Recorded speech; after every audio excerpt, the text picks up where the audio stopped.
korelasi perkembangan status akreditasi dan kualitas pendidikan kita lemah. Muncul pertanyaan terkait juga efektivitas proses akreditasi mendukung penjaminan mutu dan peningkatan kualitas pendidikan secara nasional. Di samping itu juga muncul pertanyaan terkait validitas instrumen akreditasi dan juga muncul pertanyaan terkait kredibilitas sistem dan manajemen akreditasi sekolah madrasah. Biar saya yang share saja, Mas Dinan.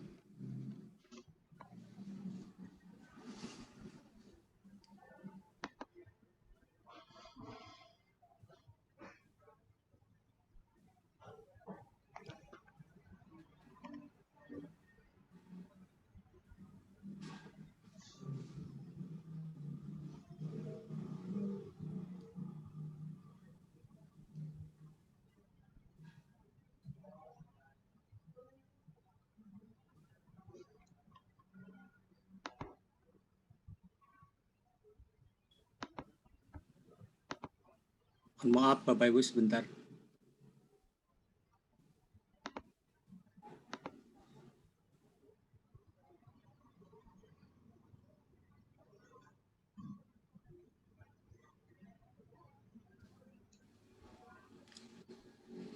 Ya, seperti yang saya sampaikan tadi bahwa permasalahan yang muncul saat ini adalah ketika sistem akreditasi itu berjalan, maka kemudian dikaitkan dengan variabel lain seperti ujian nasional maupun PISA katakanlah, bahwa persentase sekolah dengan akreditasi A dan B ya overtime dari waktu ke waktu semakin meningkat jumlah status peringkat A dan B. Kalau kita lihat di layar ini SD, SMP, SMA, SMK dari waktu ke waktu nilai status peringkat akreditasi A dan B ini makin lama makin meningkat. Tetapi di sisi kanan, Bapak Ibu sekalian, kalau kita lihat hasil ujian nasional dan capaian PISA, menunjukkan bahwa untuk ujian nasional makin lama dari 2015, 2016, 17, 18, dan 19 menunjukkan grafik yang tidak menggembirakan dikaitkan dengan hasil akreditasi. Kemudian capaian PISA pun dari tahun ke tahun menunjukkan capaian yang tidak menggembirakan. Sehingga dengan demikian menjadi pemikiran kita di BANSM untuk mereformasi sistem akreditasi yang sedang berjalan ini. Nah, Bapak Ibu sekalian,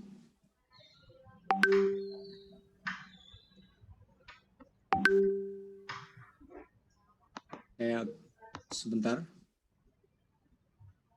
agak terganggu dengan filenya.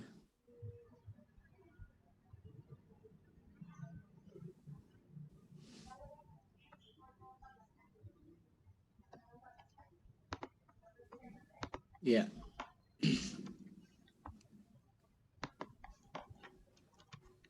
Jadi kita melakukan evaluasi diri tentang review kajian empirik akreditasi dan kinerja sistem pendidikan.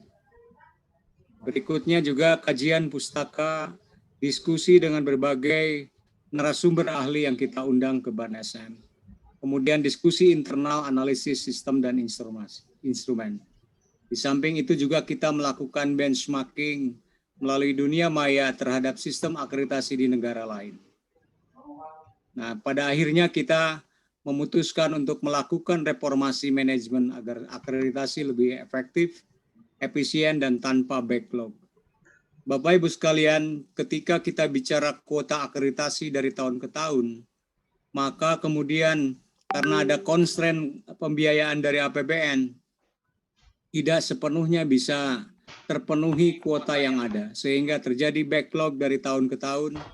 Sekolah madrasah yang sudah habis masa akreditasinya tidak terjangkau untuk dilakukan revisitasi atau reakreditasi. Nah, dengan demikian itu adalah sebuah sistem yang harus kita evaluasi. Kemudian juga kita memerlukan perubahan instrumen agar lebih fokus pada pengukuran kinerja sekolah. Kemudian juga perlu memperkuat rekomendasi agar tindak lanjut konkret dan efektif. Nah, dengan demikian kita semua di BAN SM melakukan perubahan bisnis proses yang terjadi sekarang ini. Bapak Ibu sekalian, ada 3 bagian besar di dalam flowchart ini. Pertama adalah database sekolah madrasah reakreditasi, kemudian highlight yang kedua adalah dashboard monitoring BAN SM, dan yang ketiga adalah sasaran akreditasi. Kalau kita cek satu persatu bahwa database reakreditasi ini sudah tertata dengan baik, seluruh sekolah madrasah yang sudah mengalami akreditasi dari tahun ke tahun. Nah, kemudian Bapak Ibu sekalian, untuk membuat efisien dan efektivitas dari pelaksanaan akreditasi, maka dalam sistem yang baru ini ada yang disebut sebagai dashboard monitoring system. Dashboard ini adalah untuk memfilter sekolah madrasah sebelum menjadi sasaran akreditasi. Jadi pada saat masuk ke dalam sistem dashboard ini, maka sekolah madrasah tersebut bisa dipantau dari waktu ke waktu tentang kualitas kinerjanya. Dari waktu ke waktu kita pantau kualitas kinerjanya, sehingga pada ujungnya kita bisa mendapatkan apakah ada sekolah yang mempunyai indikasi penurunan kinerja. Apabila demikian halnya, maka akan menuju sasaran akreditasi. Tetapi kalau status quo, artinya sekolah madrasah tidak mengalami penurunan dan juga tidak melakukan keinginan untuk meningkatkan status akreditasi, artinya status quo, maka akan dilakukan perpanjangan sertifikat akreditasi secara otomatis. Jadi istilah yang kita akan keluarkan adalah otomasi akreditasi. Nah, selain itu, kalau terjadi atau terdapat indikasi penurunan kinerja, maka akan dilakukan visitasi secara manual terhadap sekolah madrasah yang ada di Indonesia. Jadi dengan demikian, Bapak Ibu sekalian, terjadilah efektivitas dan efisiensi pelaksanaan akreditasi. Jadi yang jadi sasaran akreditasi adalah yang terdapat indikasi penurunan kinerja, dan juga apabila ada sekolah madrasah yang berkeinginan untuk meningkatkan status akreditasi, dan juga ada sarana laporan masyarakat yang terverifikasi. Jadi kalau ada laporan dari masyarakat terhadap sekolah madrasah, terjadi perubahan pada kinerja yang bersangkutan, maka bisa dilaporkan, tetapi dengan syarat sudah terverifikasi. Jadi sasaran akreditasi yang kita tentukan ada 3. Yang pertama adalah yang menurut dashboard terdapat indikasi penurunan kinerja. Yang kedua, apabila ada sekolah madrasah yang berkeinginan untuk meningkatkan statusnya. Dan yang ketiga, laporan masyarakat terverifikasi penurunan kinerja sekolah terakreditasi. Jadi ada dua step, 2 langkah yang harus dilalui. Pertama, melalui dashboard monitoring system, dan yang kedua adalah sasaran akreditasi, yaitu visitasi manual yang akan dilakukan oleh para asesor. Jadi dengan demikian, ada perubahan yang sangat mendasar pada efektivitas dan efisiensi pelaksanaan akreditasi. Selanjutnya, setelah sasaran akreditasi, mekanisme yang ada masih tetap sama seperti yang lama. Jadi asesor ditugaskan untuk melakukan visitasi, ya, kemudian asesor melakukan validasi terhadap hasil visitasi, dan ini dilakukan secara cross. Jadi tidak melakukan validasi terhadap dirinya. kemudian setelah itu dilakukan verifikasi oleh Badan Akreditasi Nasional Provinsi yang dihadiri oleh anggota BANSM Pusat, kemudian setelah itu ditetapkan hasil akreditasinya. Dan 14 hari kemudian diberi kesempatan kepada sekolah madrasah untuk melakukan sanggahan atau banding. Setelah itu maka akan diterbitkan elektronik sertifikat dari BANSM. Inilah sistem akreditasi atau bisnis proses yang baru yang akan kita lakukan. Tetapi perlu diketahui Bapak Ibu sekalian, karena dashboard monitoring ini adalah dependent terhadap data sekunder yang dikeluarkan oleh kementerian, maka dashboard monitoring ini akan efektif berjalan setelah data sekunder itu secara kontinu masuk ke dalam dashboard dari kementerian yang terintegrasi.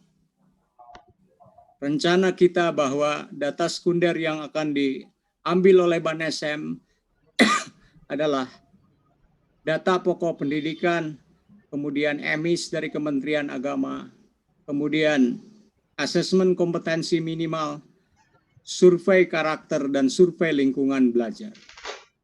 Jadi 3 instrumen itu merupakan asesmen nasional yang akan menjadi data sekunder untuk diolah sedemikian rupa sehingga di dalam dashboard monitoring nanti akan mengeluarkan warning system terkait dengan indikasi penurunan kinerja atau tidak. Jadi demikian untuk sistem akreditasi atau bisnis proses yang baru di BANSM. Berikutnya Bapak Ibu sekalian, reformasi bukan hanya pada bisnis proses, tetapi juga pada instrumen akreditasi satuan pendidikan. Jadi yang sekarang sudah bergeser dari rule-based approach ke principle-based approach, dari compliant-based ke performance-based, sehingga di dalam instrumen yang baru kita hanya mengenal 4 komponen, yaitu mutu lulusan, proses pembelajaran, mutu guru, dan manajemen sekolah. Selain daripada itu, kita mengambil data sekunder dari kementerian, yakni Dapodik dan EMIS. Kalau kita lihat paradigma yang ada di dalam gambar ini, bahwa mutu lulusan sangat dipengaruhi oleh proses pembelajaran dan juga oleh kualitas guru. Ya, proses pembelajaran dipengaruhi oleh kualitas guru dan manajemen sekolah. Kemudian mutu guru dipengaruhi oleh manajemen sekolah. Dan ini telah kita kaji secara empirik dan secara teori, dan mungkin Bapak Ibu bisa lihat di naskah akademik yang sudah kita buat untuk paradigma ini. Nah, jadi IASP 2020 sudah ditandatangani oleh Mas Menteri untuk diimplementasikan pada tahun ini. Dan kita sudah melaksanakan piloting terhadap 4.817 ditambah dengan 201 satuan pendidikan kerjasama untuk dilakukan piloting di tahun ini. Nah, jadi Bapak Ibu sekalian, kalau kita lihat sekali lagi tentang path diagram dari gambar yang ada di sharing slide ini, yang sisi atas merupakan performance base yang akan diambil datanya oleh asesor melalui telaah dokumen, observasi, wawancara, dan juga angket. Sedangkan untuk yang bawah, kita mengambil dari data sekunder, Dapodik, EMIS, dan rapot mutu. Rapot mutu dicerminkan nanti di dalam instrumen asesmen nasional. Bapak Ibu sekalian, hasil dari perubahan IASP 2020 dan juga sistem akreditasi yang baru ini, kita melakukan piloting terhadap 4.817 dan menghasilkan status akreditasi untuk masing-masing provinsi seperti yang terlihat pada layar ini. Kalau kita lihat distribusi dari penilaian hasil asesor ini dan ditetapkan oleh Bank SM menunjukkan bahwa hasil yang sangat reasonable terhadap kondisi sekolah madrasah yang menjadi sasaran di tahun 2020. Jadi secara distribusi ada status akreditasi A, status akreditasi B, status akreditasi C, dan tidak terakreditasi. Dan kalau kita bandingkan dengan instrumen yang lama, Bapak Ibu sekalian, status akreditasi A dimanapun dia berada, itu insya Allah instrumen kita akan ajak. Jadi A-nya di Aceh itu sama dengan A-nya di Papua, begitu juga yang lain. Nah, kalau kita lihat secara total keseluruhan status akreditasi A ada 1.100, akreditasi B 2.425, akreditasi C 1.183, dan tidak terakreditasi 109. Dan ini kesimpulannya hanya untuk 4.817. Kemudian ini adalah untuk yang satuan pendidikan kerjasama yang diakreditasi pada tahun ini.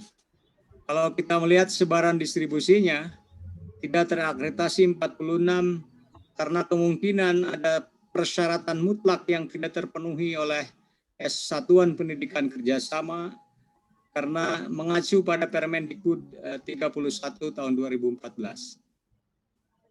Dan inilah grafik yang lain yang bisa memperlihatkan bahwa status akreditasi B ini lebih dominan dibandingkan dengan status akreditasi lain di masing-masing provinsi. Jadi warna dari grafik yang orange menunjukkan status akreditasi B yang memperlihatkan bahwa status tersebut lebih banyak dibandingkan status yang lain. Bapak Ibu sekalian, kalau kita bagi ke dalam tipe sekolah dan madrasah, menunjukkan bahwa distribusinya tidak jauh berbeda untuk status akreditasi ini. Hanya 23,41% untuk sekolah dan untuk madrasah 23,68%. Untuk status akreditasi B 49,42% di sekolah dan 50,32% di madrasah. Kemudian yang status akreditasi C 23,86% di sekolah dan 24,07% di madrasah. Dan status akreditasi tidak terakreditasi 3,3% di sekolah dan 1,93% di madrasah. Dan kalau kita detailkan ke jenjang atau ke satuan pendidikan, dari 2.523 sekolah dasar dan 382 madrasah ibtidaiyah, terlihat di dalam grafik bahwa semua status menunjukkan frekuensi atau persentase yang tidak jauh berbeda antara sekolah dan madrasah. Begitu juga untuk yang SMP, dari 817 SMP dan 250 MTS memperlihatkan hal yang sama, bahwa grafiknya untuk A, B, C, TP tidak jauh berbeda antara sekolah dan madrasah. Nah, kecuali untuk yang SMA, untuk yang sekolah 328 dan untuk MA 145, status akreditasi A untuk sisi SMA itu lebih tinggi daripada status akreditasi A untuk madrasah aliyah. Tapi untuk yang C lebih banyak dari sisi madrasah aliyah dibandingkan dengan SMA. Dan ini adalah status akreditasi untuk SMK 278. Perlu diketahui mulai tahun ini Bapak Ibu sekalian, untuk jenjang SMK kita tidak mengeluarkan lagi status akreditasi untuk program keahlian, tetapi khusus hanya untuk satuan pendidikan SMK. Jadi dilihat di grafik ini, satuan pendidikan SMK untuk status akreditasi A dan B mencapai 73,38%. Jadi sudah cukup baik terhadap sasaran 278. Dan ini adalah untuk SLB. Demikian juga untuk SLB. Jadi dalam instrumen kita yang terbaru tidak lagi perjenjang SDLB, SMPLB, dan SMALB. Tetapi SLB-nya yang diakreditasi mulai tahun ini. Ya, seperti hasilnya seperti terlihat dalam gambar ini. Dan ini adalah untuk SPK. Bapak Ibu sekalian, slide-slide terakhir ini adalah menunjukkan bahwa nilai persentase komponen untuk 4 komponen, yaitu manajemen sekolah, mutu guru, proses pembelajaran, mutu lulusan, dan juga IPR, indikator pemenuhan relatif yang menurut kami disebut sebagai indikator compliance. Jadi penilaian akhir dari akreditasi adalah penjumlahan dari 15% dikali indikator pemenuhan relatif ditambah dengan 85% indikator kinerja inti dan kehususan. Jadi kalau kita lihat dari sisi penilaian ini, maka untuk mutu guru itu lebih dekat ke titik pusat, artinya bahwa nilai persentase mutu guru kecil dibandingkan dengan yang lain, walaupun nilainya sudah di atas 75. Ya. Jadi kalau kita lihat level di masing-masing butir, level 1, 2, 3, 4, maka secara rata-rata itu sudah menunjukkan level yang baik. Jadi dari gambar ini bahwa mutu guru lebih kecil dibandingkan dengan proses pembelajaran, mutu lulusan, dan manajemen sekolah. Untuk yang SMP, MTS sepertinya mempunyai pola yang sama, bahwa mutu guru dan proses pembelajaran, mutu guru dan mutu lulusan berada di bawah 3 komponen yang lain, 2 komponen yang lain. Dan untuk SMA MA juga demikian. Untuk SMA 85,26%, sedangkan setelah itu adalah mutu lulusan 86,52%.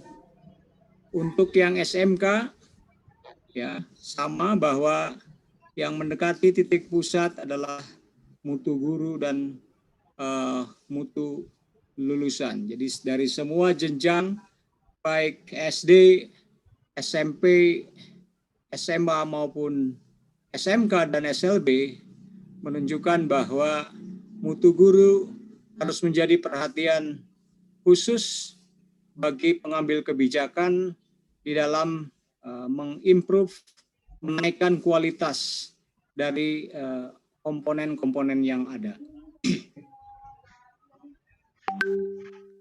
Dan Bapak Ibu sekalian, ketika dibandingkan dengan hasil akreditasi sebelumnya, bahwa dominasi untuk setiap jenjang pendidikan berada pada status akreditasi yang tetap, tidak berubah. Jadi kalau kita lihat yang warna merah, menunjukkan bahwa persentasenya lebih dari 50%, menunjukkan bahwa status akreditasi dari sekolah yang diakreditasi pada tahun ini tidak mengalami perubahan, yaitu konstan pada status akreditasi yang ada. Sedangkan untuk yang posisi naik, kalau kita lihat dari seluruh jenjang rata-rata di sekitar 15% untuk status akreditasi yang naik. Dan status akreditasi turun lebih besar daripada komponen akreditasi naik. Jadi ini untuk memberikan gambaran bahwa bagaimana kualitas sekolah madrasah itu ketika diakreditasi sebelumnya dan sekarang. Jadi kalau kita lihat secara umum bahwa status akreditasinya itu tidak mengalami kenaikan, dan mengalami kenaikan itu di atas 60%.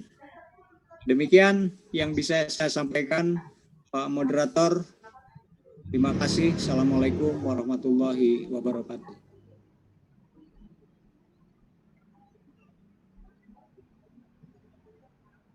Masih di mute, Pak. Maaf.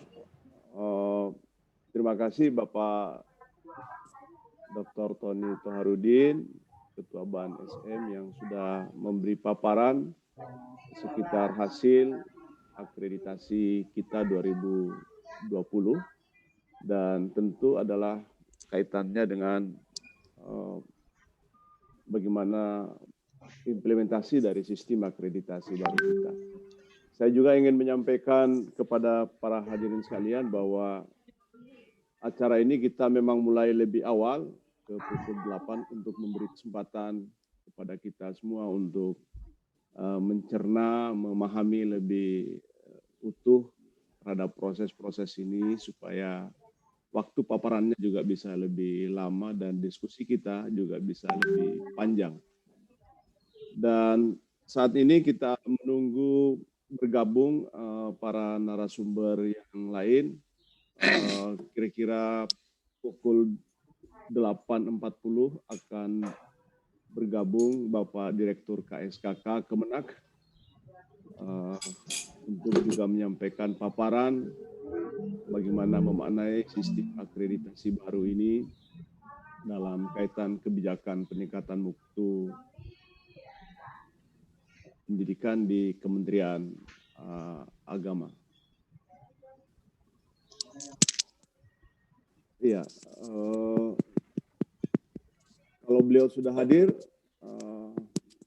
Volumenya kurang tinggi, Prof. Oh gitu ya, sorry.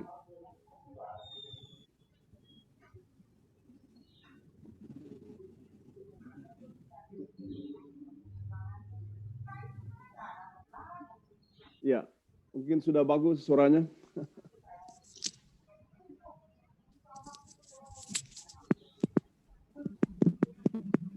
Bapak Direktur KSKK, kalau tidak ada,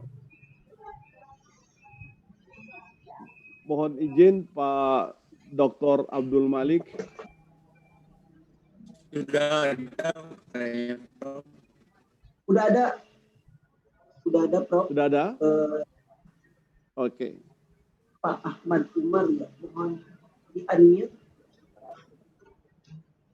Ya.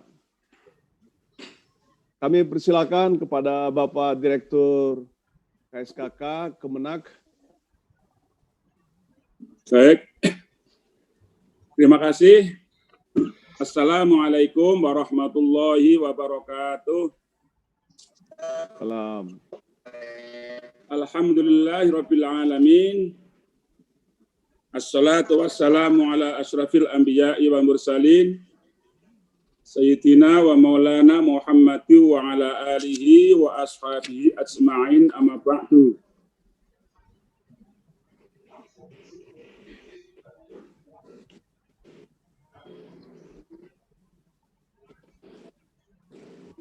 Pak Ketua BAN SM dan seluruh jajaran pengurusan yang saya hormati, Mas Tony, Pak Aris, Pak Profesor Aris Munandar yang saya hormati,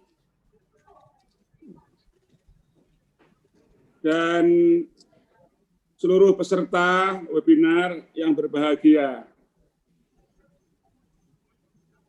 Alhamdulillah wa syukurillah kami bisa bergabung yang seharusnya ini tahun keempat kami bertemu dalam rangka untuk rakor, tapi tahun 2020 karena pandemi rakor kita lewat virtual. Bapak Ibu yang kami hormati, pertama saya mendukung 100% apa yang telah tadi disampaikan oleh Pak Ketua, oleh Mas Tony, terkait dengan semangat untuk reformasi sistem akreditasi sekolah dan madrasah di Indonesia. Hal itu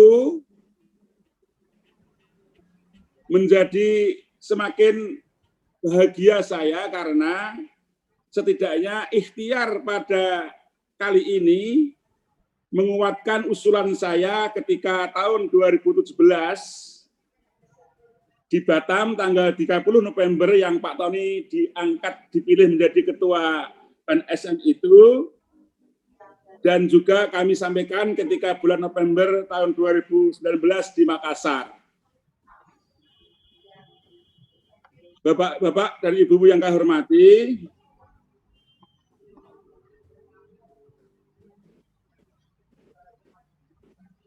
mohon langsung halaman 13, Mas Hos. Halaman 13, langsung halaman 13. Oke, baik.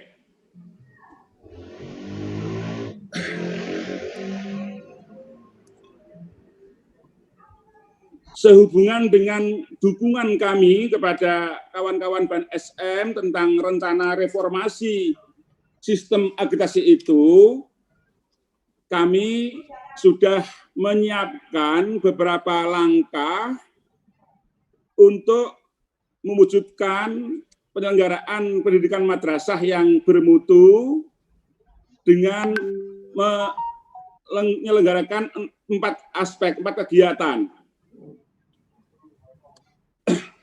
Kegiatan 4 ini kami dibiayai atas pinjaman World Bank dan insya Allah akan berakhir tahun 2024.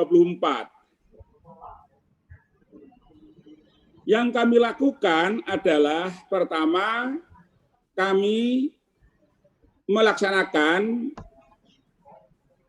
elektronik rencana kerja anggaran madrasah, RKAM, dan bantuan afirmasi.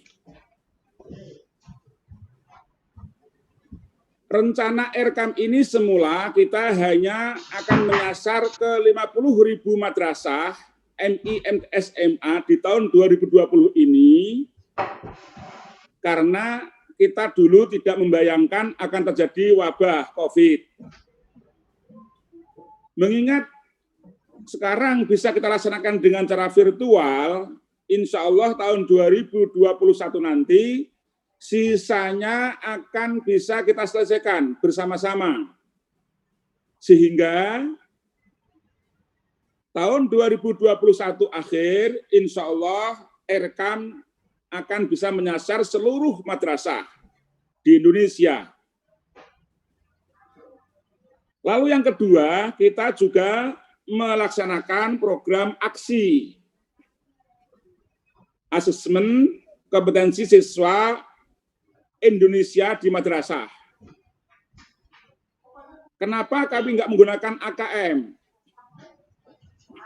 Ini panjang alasannya dan panjang pemikirannya, tetapi simpelnya begini, bahwa kami menyadari bahwa di madrasah itu para warganya belum berpikir yang maksimalis.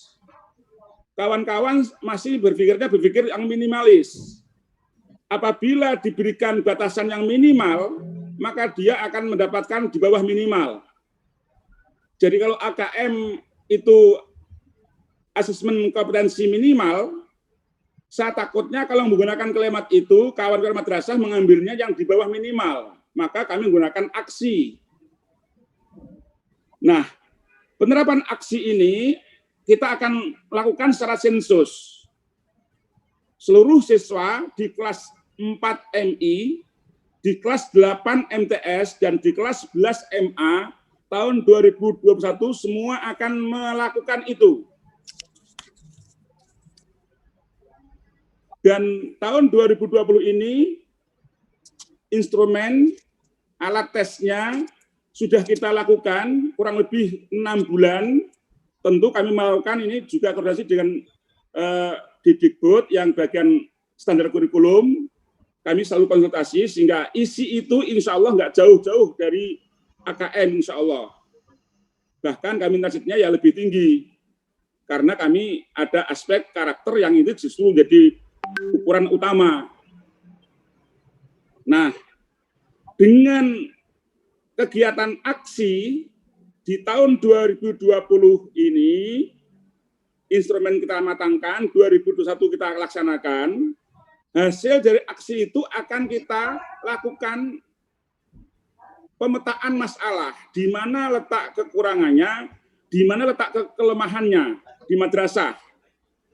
Apakah yang literasi membaca, apa yang numerik, atau dua-duanya, atau dengan sains juga, lemah semua. Maka program ketiga kita jalankan. Program 3 saat ini sudah memetakan kemampuan-kemampuan guru-guru kita melalui PKB GTK. Di tahun 2021,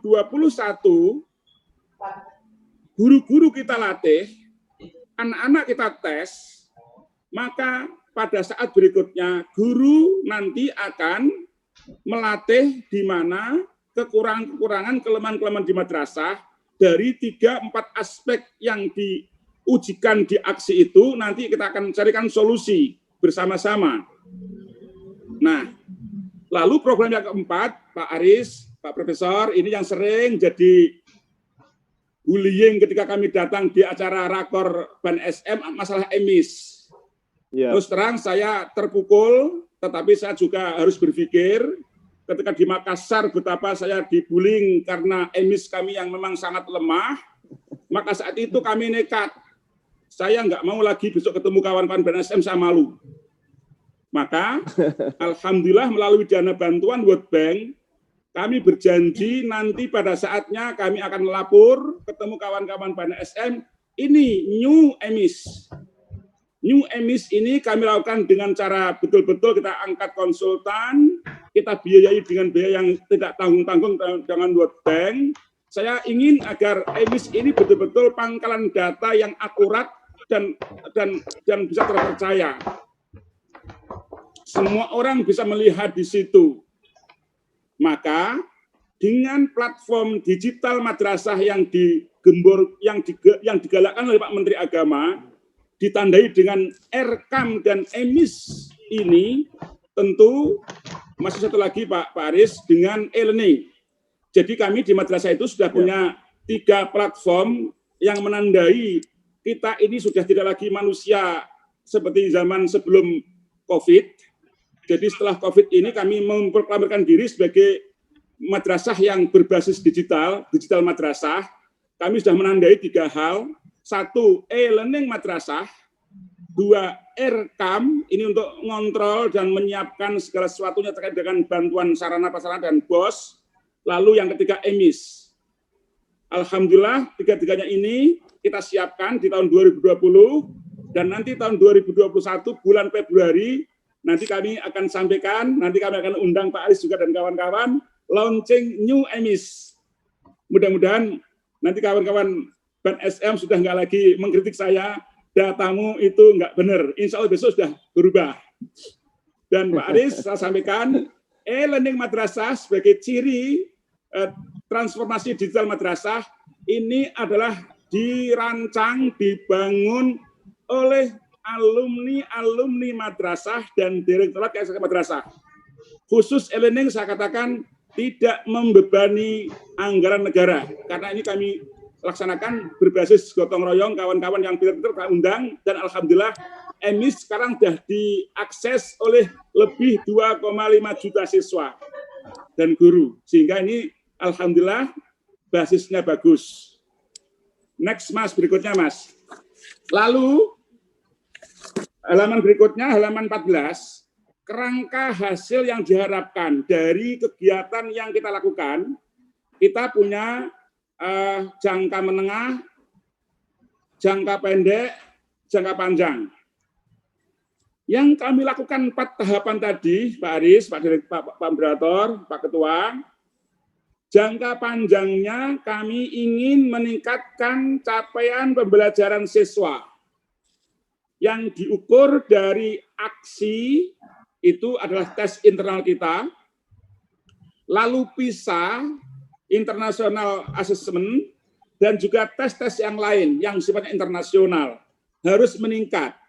Bahkan kawan-kawan mohon doanya mohon dukungannya.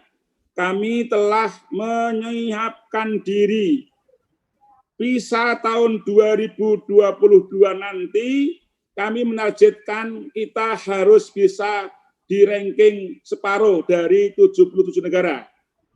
Selama ini kita masih di bawah, kami ingin meningkat. Mohon dukungan kawan-kawan yang merasa kawan-kawan dan SM berkenan untuk membantu kami, pikiran, tenaga, dan juga yang lain-lainnya, kami siap untuk menerima masukan-masukan. Yang jelas, kami berawal dari tekad bahwa madrasah tahun 2022 harus menyumbangkan angka PISA yang signifikan, agar kita tidak malu dengan Vietnam. Syukur-syukur bisa di atasnya Singapura dan Malaysia, mudah-mudahan begitu. Lalu kawan-kawan yang saya hormati, dari segala hal yang kita siapkan tadi itu tidak lain adalah kita ingin agar hal-hal internal kami di madrasah ini bisa tertata dengan baik dan bisa terukur langkah-langkah kami. Insya Allah pada saatnya nanti kami akan silaturahim ke kawan-kawan BNSM untuk mendapatkan masukan-masukan tentang bagaimana penjaminan mutu kami di internal. Yang pertama, kami ingin agar kegiatan-kegiatan di madrasah yang utamanya terkait dengan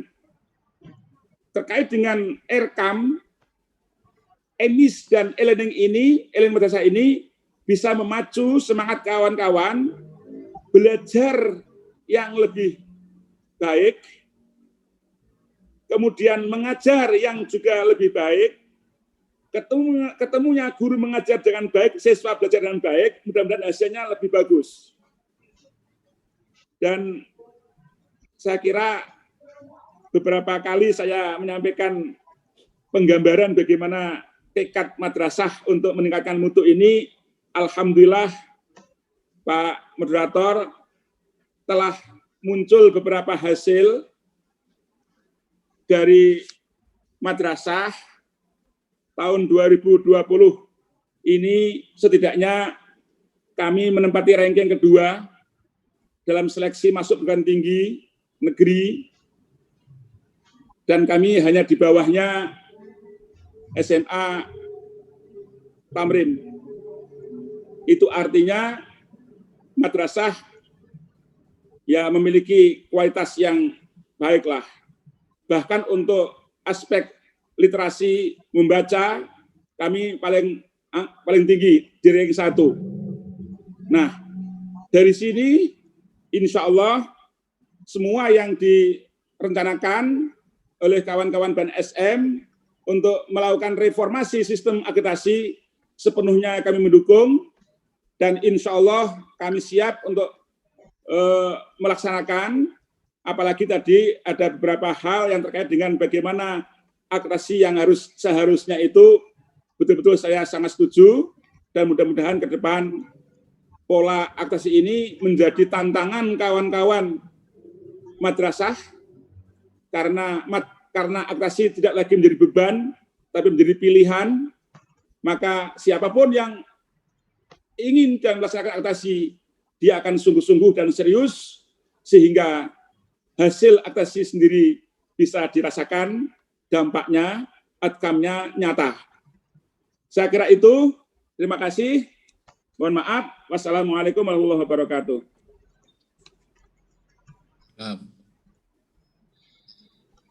Waalaikumsalam warahmatullahi wabarakatuh. Bapak Direktur KSKK, terima kasih. Selalu beliau dengan gaya yang berapi-api, bahwa selalu bertemu itu selalu ada semangat baru yang dibawa oleh Pak Umar. Alhamdulillah, terima kasih Pak Umar, dan mohon tetap bisa bersama-sama kami dulu di sini ya. Karena kita akan mempersilahkan pembicara yang lain.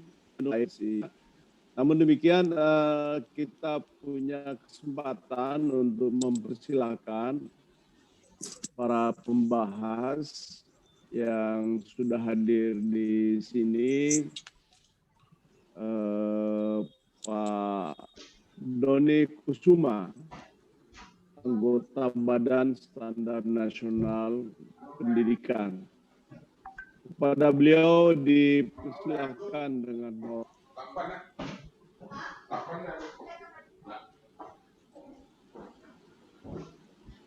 Pak Doni.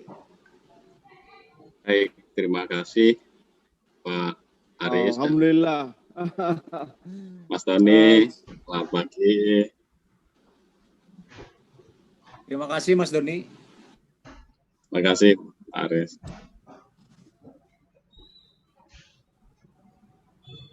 Silakan Pak Doni kan pikiran-pikiran yang Oke, baik. Ya. Dalam rangka Kok saya bunyi sendiri ya suara saya ya, kenapa ya? Nah, sama. Sama Pak Doni, jadi begitu juga saya.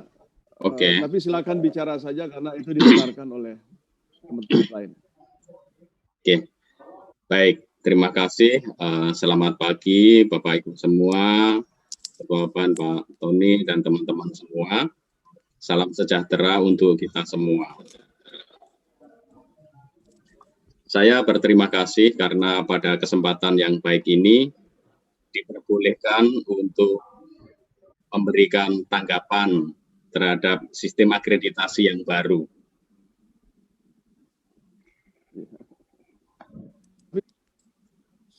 Menurut saya, sistem yang sekarang ini sudah mengalami beberapa perubahan ya, dalam arti proses paradigmanya mulai ada terasakan berubah ya.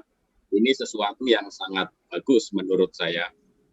Yang pertama-tama itu mulai dari compliance, kemudian menuju ke performa ya, sebenarnya kinerja.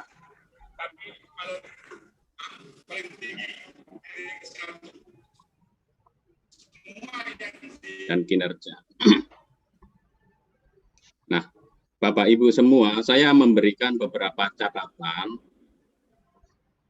Saya sudah mereview seluruh instrumen akreditasi. Di situ untuk yang SD, SMP, SMA, dan SLB ya, terutama di situ. Nah, pertama-tama saya ingin melihat bahwa mutu lulusan kalau di SD itu ada 11, kemudian proses pembelajaran itu ada 7 poin, manajemen sekolah ada 13, lalu mutu guru 4, lalu kemudian ada yang IPR ya, lalu ada kekhususan. Untuk yang di SD itu kemarin saya melihat ada beberapa catatan terutama terkait dengan bimbingan konseling Pak Tony. Karena tampaknya di SD ini proses bimbingan konseling juga masuk sebagai instrumen akreditasi gitu. Seperti kita tahu kan sebenarnya di SD ini kita tidak ada secara khusus posisi untuk bimbingan konseling. Lah ini nanti bagaimana proses justifikasi atau verifikasinya. Tetapi sebenarnya menurut saya poin ini tetap penting masuk. Ya, meskipun sebenarnya tidak ada di dalam struktur untuk pendampingan di SD, tidak ada khusus BK, tetapi kan yang pendampingan layanan BK ini ada di guru, ya, guru wali kelas. Nah ini nanti tinggal sebenarnya proses penggalian datanya Pak, yang perlu telaah dokumennya harus agak berbeda karena ini ada di wali kelas semua. Kalau teman-teman dari akreditasi asesor menilai nanti dari program-program BK yang ditawarkan, mungkin bisa jadi sekolah nggak punya itu. Karena memang tidak ada istilahnya posisi itu, BK di situ. Tetapi saya rasa di guru-guru madrasah, di guru-guru SD itu mereka bisa melaksanakan program pendampingan. Nah, program pendampingan kepada siswa inilah yang mungkin bisa diakses. Isi dari proses pendampingan ini saya rasa di dalam instrumen akreditasi sudah oke, tinggal nanti sebenarnya persoalannya ada di pencarian datanya seperti apa, lalu bagaimana menjustifikasi dari asesor. Dari sisi metodenya, itu saya melihat sesuatu yang menarik karena ada triangulasi ya yang kali ini. Jadi ada semacam pendekatan triangulasi.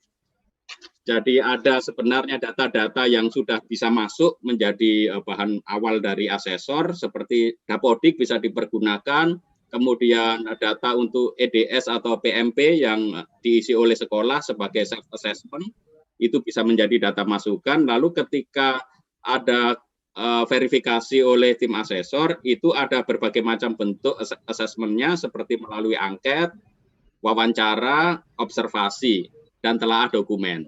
Nah, saya rasa triangulasi ini sangat penting sekali Pak Tony dan teman-teman semua, karena persis persoalan di tempat kita ini sebenarnya masalah integritas.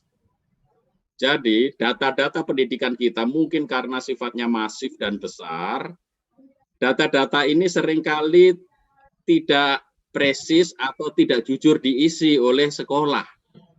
Nah, ini yang jadi masalah, karena ternyata ada mekanisme di sekolah untuk kemudian mempergunakan data-data itu sesuai dengan kepentingan gitu. Kalau nanti untuk kepentingannya bantuan dari pemerintah itu data-datanya dijelek-jelekin gitu. Tetapi kalau untuk kepentingan hal yang lain, untuk penilaian akreditasi dan lain-lain, itu dibaik-baikin gitu. Nah ini sebenarnya ini persoalan mentalitas ya. Jadi sebenarnya bukan salah instrumennya, tetapi ini ada di mentalitas. Tetapi mentalitas ini perlu kita bantu luruskan, karena apa? Individu mungkin bisa jadi dia nggak berintegritas. Tetapi kalau sistem bisa mendukung ini, maka tidak memungkinkan individu melakukan istilahnya ketidakjujuran atau manipulasi. Nah ini saya rasa dengan model triangulasi seperti sekarang, akan kelihatan sekali fakta-faktanya seperti apa yang ditulis, dilaporkan, lalu kemudian apa yang kemudian terjadi di lapangan gitu. Nah ini perlu dijustifikasi dan dilihat. Saya rasa perubahan-perubahan mental ya, artinya cara pandang, cara pikir untuk mengelola pendidikan yang selama ini mendasarkan diri pada masih compliance atau hanya kepentingan-kepentingan tertentu, ini perlu diubah menjadi lebih objektif. Itu dari sisi metodenya. Nah, dari sisi metode juga saya mengingatkan kembali untuk mungkin teman-teman di sekolah maupun asesor, itu terutama di tempat kita, itu seringkali terjadi kalau misalkan ada semacam angket, misalkan nih ya, angket untuk bullying, gitu ya, perundungan. Kan ada poin untuk bullying ya di situ tentang situasi. Di situ kan diambil beberapa siswa gitu kan. Nanti biasanya kalau ada pendekatan seperti ini, itu sudah dikondisikan. Jadi siswa-siswa tertentu sudah di briefing, kemudian dikondisikan nanti ya nak kalau ditanya oleh asesor kayak gini, alah pertanyaan ini jawabnya apakah ada bully, jawab tidak gitu kan. Jadi sesuatu yang bagus gitu. Nah ini memang perlu, karena memang orang Indonesia ini suka ngakalin. Itulah yang membuat pendidikan kita nggak maju-maju, karena kondisinya itu benar-benar nggak objektif.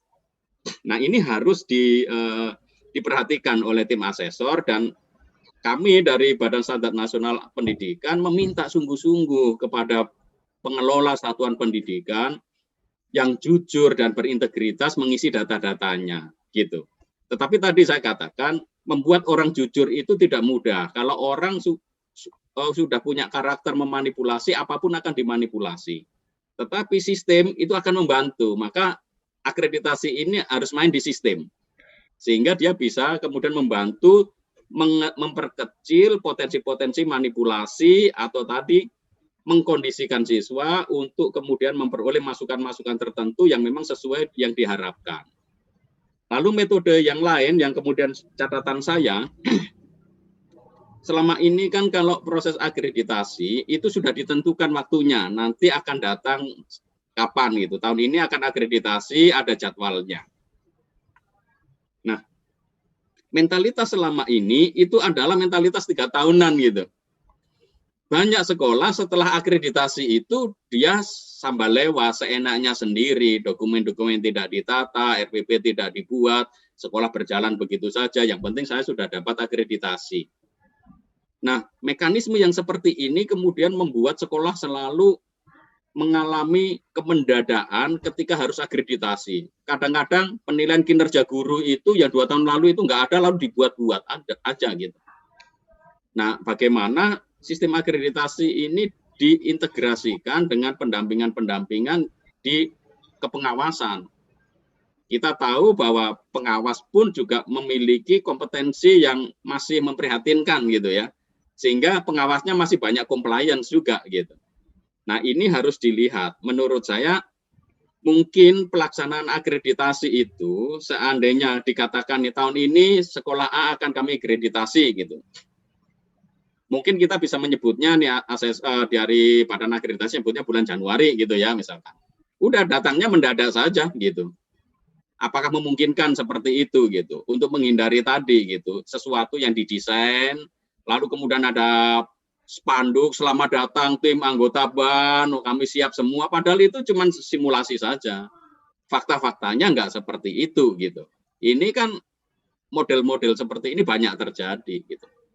Dan tentu saja ketika masuk ke lapangan itu pasti akan diarahkan, ditunjukkan ke guru-guru yang bagus-bagus, ya kan? Diarahkan nanti masuk ke kelas ini Pak, masuk ke kelas ini ketika itu. Nah, ini perlu dilihat. Jadi dari sisi metodenya, metode cara untuk pengambilan datanya itu, kalau yang kunjungan ke lapangan itu sudah oke menurut saya, lengkap, ada wawancara, observasi, analisis dokumen, lalu dengan angket, ya tadi catatan-catatan saya seperti itu. Nah di sini mungkin menjadi persoalan nanti kompetensi asesornya, teman-teman BAN. Jadi asesor ini perlu di-upgrade kemampuannya untuk membuat justifikasi berdasarkan data-data sesuai dengan tujuan kenapa butir-butir ini ada, ya sehingga di satu sisi tidak sekedar mencocokkan ada data-datanya ini, tetapi bagaimana mengkalkulasi, mengevaluasi, menilai kualitas data kemudian dicocokkan dengan hasil yang di lapangannya itu. Jadi dari sisi asesornya untuk metode ini akan challenging sekali, maka ini tugas yang cukup berat menurut saya bagi BAN untuk bagaimana melatih dan menyeleksi asesor-asesor yang berkualitas. Dan tentu saja asesor-asesor yang berintegritas. Itu. Lalu kemudian saya ada catatan terkait prioritas. Jadi istilahnya pembobotan Pak Tony. Jadi di sini kan semua, misalkan saya kasih contoh, kalau bisa gabung untuk di SD misalkan ya, itu kan ada 35 butir. Kalau misalnya, kalau enggak apa-apa. Mutu lulusannya 11, proses pembelajarannya 7, mutu gurunya 4, manajemen sekolah 13. Nah, di sini kita perlu melihat pembobotannya. Kalau saya lihat pembobotannya itu yang teman-teman manajemen sekolah itu malah lebih kecil sepertinya pembobotannya. Jadi artinya kalau saya lihat coba ya yang di hasil tata cara penilaian akhirnya ini terkait dengan pembobotan. Nah, misalkan di sini pembobotan lebih banyak ada di misalkan nih untuk yang mutu lulusan 35, proses pembelajaran 29, mutu guru 18, manajemen sekolah 18 gitu. Membuat assessment dengan model rubrik ya, tetapi rubriknya ini berupa sebuah kualitas. Ini beda dengan rubrik yang sifatnya kuantitas yang gampang dinilai 1, 2, 3, 4-nya gitu. Nah, kita perlu memperhatikan pembobotannya, Pak. Jadi, menurut saya, mutu lulusan yang 35 ini terlalu besar sebenarnya. Sebenarnya yang perlu kita cek itu, kalau kita lihat dari beberapa hasil penelitian terbaru yang dilakukan oleh Mbak Erna, misalkan ya, yang dari statistik itu, mereka menemukan korelasi faktor-faktor standar nasional pendidikan apa yang meningkatkan kualitas pendidikan. Ternyata di situ ditemukan ada 2. Katakanlah kalau yang signifikan dari 8 standar itu ada 4. Yaitu SKL, kemudian penilaian, kemudian standar sarana prasarana dan pembiayaan malahan gitu. Itu hasil riset mereka. Lalu kemudian yang lebih menarik bagi saya dari hasil riset ini adalah bahwa manajemen sekolah dan pembiayaan ini ternyata memiliki faktor signifikan. Ketika manajemennya buruk, kemudian ketika biaya pendidikannya itu tidak tercover dengan baik, maka pengalaman belajar yang minimal pun tidak dapat diperoleh anak-anak, sehingga dia tidak mungkin bisa memperoleh mutu lulusan yang bagus. Nah, di dalam proses instrumen akreditasi ini, di manajemen sekolah justru poinnya menurut saya itu karena misalkan nih 1 poin tentang kepala sekolah saja, itu bobotnya sangat berat loh Pak. Karena di situ 1 poin kepala sekolah sebagai instruksional leader, itu hanya jadi 1 Pak. Padahal di situ tugasnya banyak, itu ada supervisi, pengelolaan anggaran dan lain-lain. Tapi di situ menjadi hanya 1 poin Pak. Nah, pembobotan ini perlu kita lihat lagi bagaimana. Dan kalau mendasarkan hasil riset dari statistik itu risetnya itu tahun 2014 sampai 2019, ngecek sejauh mana peranan SNP itu berkorelasi dengan prestasi, ternyata yang paling fundamental yang memiliki faktor melemahkan prestasi atau SKL nggak tercapai itu ada di pembiayaan dan manajemen. Sehingga ini menurut saya ketika instrumen akreditasi ini mau masuk di sini, itu harus diperhatikan sungguh-sungguh sejauh mana pembobotannya gitu. Jadi ini